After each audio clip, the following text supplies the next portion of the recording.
Man, what's going on YouTube, man? SugeTheDon, we back with another video. Just woke up, man, but that shit don't matter. We still pushing content. Dropped 7 videos yesterday. Make sure you check them out. Today, we reacting to Jeepers Creepers, the true crime story of Marilyn and Dennis. I was about to say Duke Dennis Depew. I ain't gonna lie, y'all. It's almost Halloween time, you know, fall. I love Halloween, bro. Like, I got a Halloween leg sleeve, bro. Like, I don't know if y'all niggas can see it or not. Type shit. No Diddy fool, but feel me, like, I got a Halloween leg sleeve, bro. Should say Legends Never Die.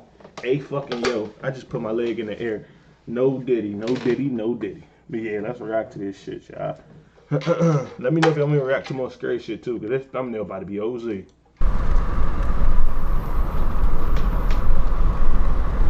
Most of us have seen Jeepers Creepers from 2001, but I feel like a lot of you don't realize that the beginning of that movie is based on A true story. a real story, a real situation that happened.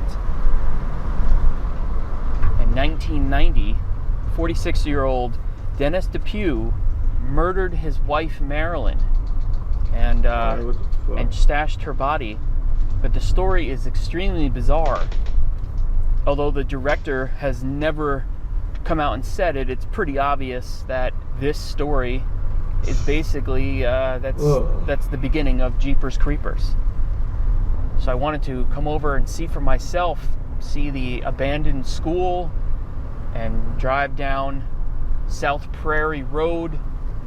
This is where it all took place. Easter Sunday, 1990. Ray and Marie Thornton are driving down this road, South Prairie Road. A Chevy van comes up behind them very quickly and then very aggressively passes them at a high rate of speed. And that's when Marie Thornton says, referencing the license plate, "GZ, geez, that guy's in a rush." They have a laugh about it and continue on down this road. And just a few miles further, they come across the abandoned schoolhouse. And it's there that they see that van again. They see a man, and he looks like he's holding a blanket or a sheet that is full of blood, or at least it's red. At the time, they don't know. And here it is. The actual school, built in 1908. No. This is it. This is where Ray and Marie Thornton drove by and saw that same vehicle and that man. His car, I believe, was parked right in here. I believe this is where the big tank was. And he was somewhere back here. They see him with a blanket or a sheet. And that's right when Marie says, "What is that? That man, he has a blood-soaked sheet or something." And they were like, "Look, we're not hanging around. Let's get out of here." So they take off. They realize they probably better get the heck out of this area, so they keep on driving. They kind of take off. And a few miles down the road, that same vehicle, that Chevy van, right on their bumper, riding their bumper.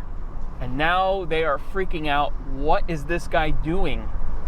This goes on for a few miles until the Thorntons pull off and head down a different road. They can see in their rearview mirror that the vehicle has pulled off at the intersection. He's on the side of the road. And they say, "You know what? We need to turn around." Very ballsy couple, the Thorntons. We need to turn around, and we need to get a description of this vehicle, get the license plate, because he's up to something. We don't know what that whole thing was with the blanket. He was trying to put it into the ground. Person like me, I'm gone. Because the thing is, when it comes to these towns, you know, that have, you know, things of that nature, you know what I'm saying? A lot of times, it'll end up being, the whole town be a part of it, bro. You call the police like, "Oh, the sheriff, oh, really? No, let me come pick you guys up." Now, you're hit with daggone fentanyl. You're asleep, you wake up in a tunnel, and they all just laughing at you, eating off your leg, you know what I'm saying? Hey, yo. They turn around, If you they get what I'm come trying back to say. to the intersection, the van is still there, and that man is switching his license plates. The passenger door is open, and Marie Thornton can see that it is covered with blood. And they're like, we're out of here. They take off, head back in the direction of the school. They want to go see what this guy was doing. They head back, they end up at the school again. Believe it or not, they get out. They need to see what this guy was stashing. What was he doing? What was that sheet or that blanket? So they get out of their car and they walk down and they find a little animal hole, and it's there that they find a blood-soaked blanket. He was trying to put that down a hole unsuccessfully.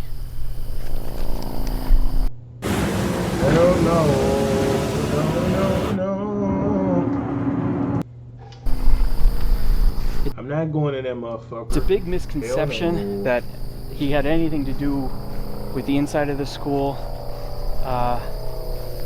He didn't stash anything in the school. There was no body found in the school. I think he pulled over to try to stash that bloody blanket, or possibly even to, if he found a good spot, to stash Marilyn.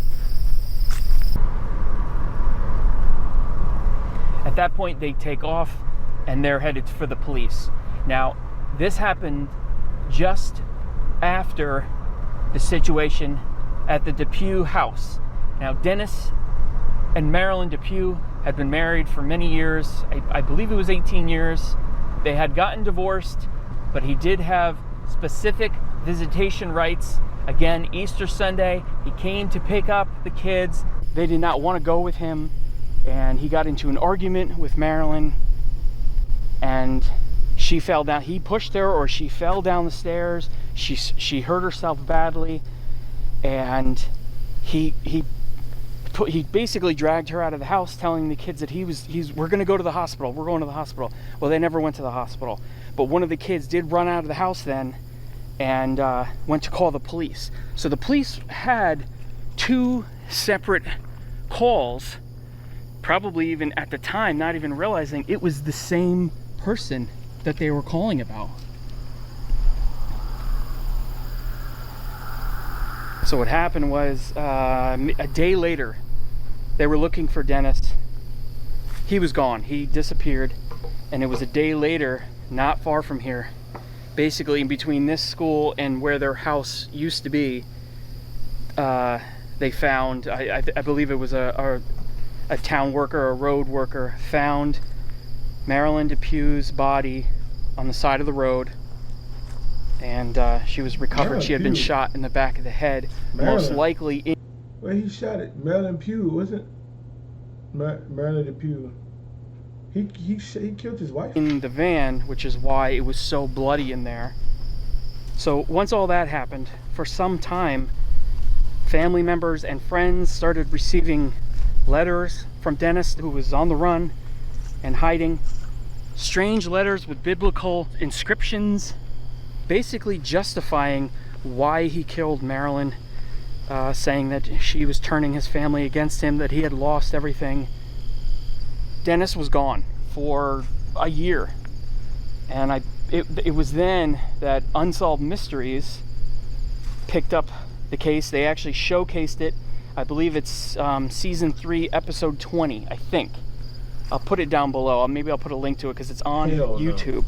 But they did a story about this. But they did a story. They featured this story on there, and so it goes. But that he saw it on TV. He was living a whole different life at that point. Well, took on the alias Hank Queen, and was living with a girlfriend, and down in Texas, I believe, Dallas, Texas. And he knew he had to get out of there, so he left that night.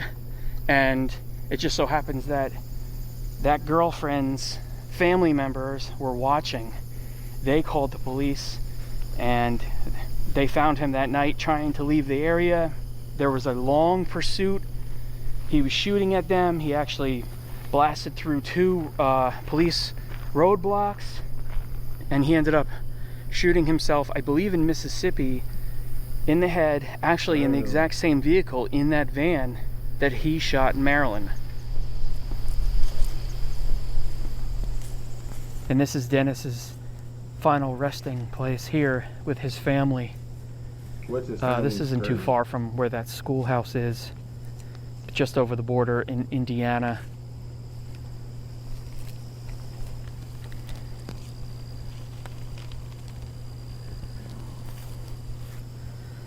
And I believe, yeah, so this is his mother and father, and I don't know who these people are, possibly sisters. His father actually lived until 2005, his mother until 1997, and of course 1991 for Dennis, when he took his own life.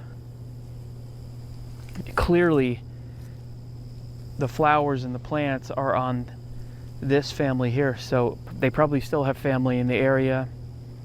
I mean, everybody has family. Serial killers, bank robbers, murderers, everybody has family. Yeah. Maryland. And you know what's crazy? I think the crazy thing to you guys who are watching it, hopefully you guys are watching me, you know what I'm saying? A lot of people in your family are serial killers, and you don't even realize that. You know, I think it's 3+ bodies. And a lot of people have 3+ bodies. Oh, excuse me, but you're considered a serial killer after you kill 3+ people. It don't matter how you did it. You're a fucking serial killer. I don't think it's justified. It doesn't matter if you were in the military. You are in my eye, you're a technical serial killer if you have 3+ bodies. Because then you're numb to killing. You're a serial killer, bro. I ain't gonna lie. No matter how you did the killings. she was tired of being controlled. There was a lot going on beneath the scenes there. There was a lot of arguing, and they just were not getting along anymore, and she wanted the divorce, and reportedly he did not want the divorce. And so these things happen sometimes. Yeah. I don't see a marker at all. And I mean, it wouldn't be sunk just from the 90s that deep, you know? Yeah, that's what I figured. Since 1990, it's not that long ago where it'd be, you know. Yeah, completely overgrown. Yeah. So I'm How often are they unmarked graves? it happens. Really? Yeah. Well, at least I know I'm not crazy then. So anyway, I wanted to come out to the Oakland Hills Cemetery here, pay my respects to Marilyn. But I searched and searched and searched, visited the office a number of times, and eventually someone came out to try to track her grave down. We couldn't find it. And she's more or less certain that it's an unmarked grave. The chances are her family just could not afford, or maybe did not want, any kind of a plot or anything for her, any kind of a tombstone or headstone or anything. But she is pretty much right in this spot here. Probably where that right there. And that is the story of Dennis Depew, the murder of Marilyn Depew, and the inspiration, at least at the beginning, of Jeepers Creepers. Crazy story at the expense of Marilyn, of course. And wherever she is, I hope she's resting in peace. All right, I'm getting back on the road. See you in the next video. Hey man, let me know how you guys thought about the video, man. Let me know if you guys want to keep reacting to the, videos such as this, man. I think I'm gonna do one more reaction to something scary. I'm not sure. We might have to take Fly React Scary Sunday and just start doing scary stuff, even though we are the Lord's child and things of that nature.